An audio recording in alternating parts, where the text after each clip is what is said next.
Depending on who you talk to, this year's World Championship course may or may not be too difficult for the sprinters or could favour the faster climbers. Many seem unsure if the 2 climbs will be enough to shed the fast men before the finish. Nations such as Belgium and Italy have put forward strong teams that will be expected to control the race. With riders coming into the weekend in varying form, it could be anybody's game.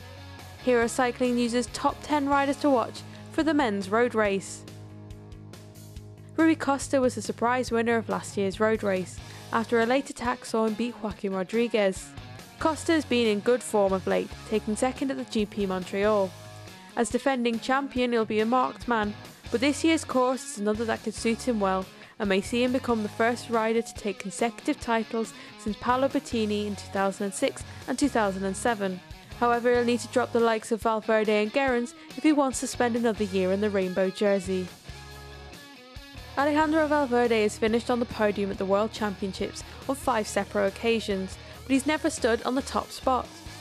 The Spaniard finished 3rd last year, but received criticism from the national coach after failing to chase down Costa. Despite that, he's been picked to lead the team again this year. Valverde has had a spectacular year and showed his form with 3rd at the Vuelta. Valverde's turn of speed will make him hard to beat in a small group, and maybe this could be his year. Simon Gerrans has been in the form of his life recently, with victories in Montreal and Quebec, and this year could be his best chance at taking victory at the World Championships. The Australian has proved time and again that he can hang on to the best of the climbers, but he can also beat the best of the sprinters. All this culminates in Gerrans being the big favourite this Sunday, and he could find himself ridden out of the race by a number of nations. If he does take the title, he'll be only the 2nd Australian world champion.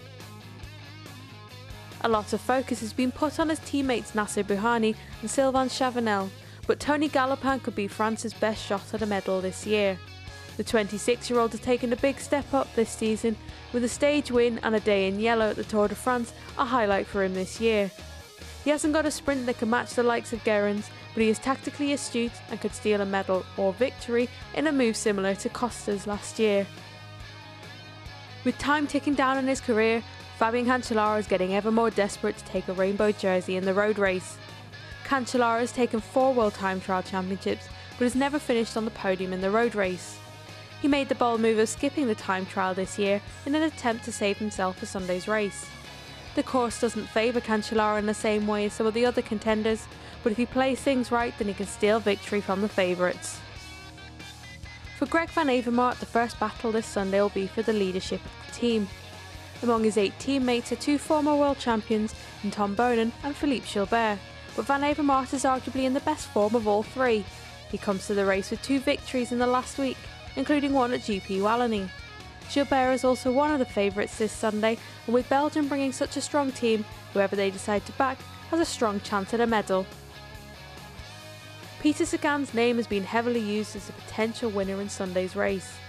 The Slovakian's rivals will not want to take him to the line and will do everything they can to get rid of him beforehand. But if he's as strong as he can be, then he should be able to weather the storm.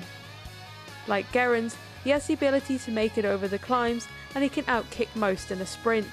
However, the in-form Australian could be his toughest challenger for the title.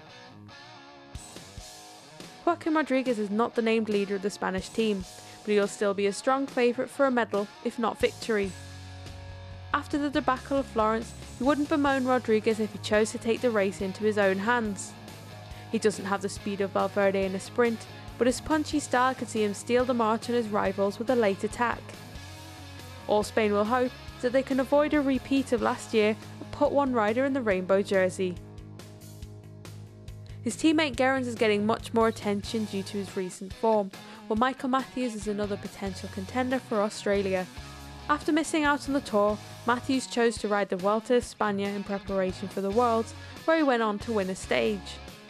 He's yet to prove himself in such a long one-day event, but that hasn't stopped him this season. Gerrans might be the more favourite of the Australians for Sunday, but that could play into the hands of Matthews. Tour de France champion Vincenzo Nibali will yet again lead the Italian team in the road race.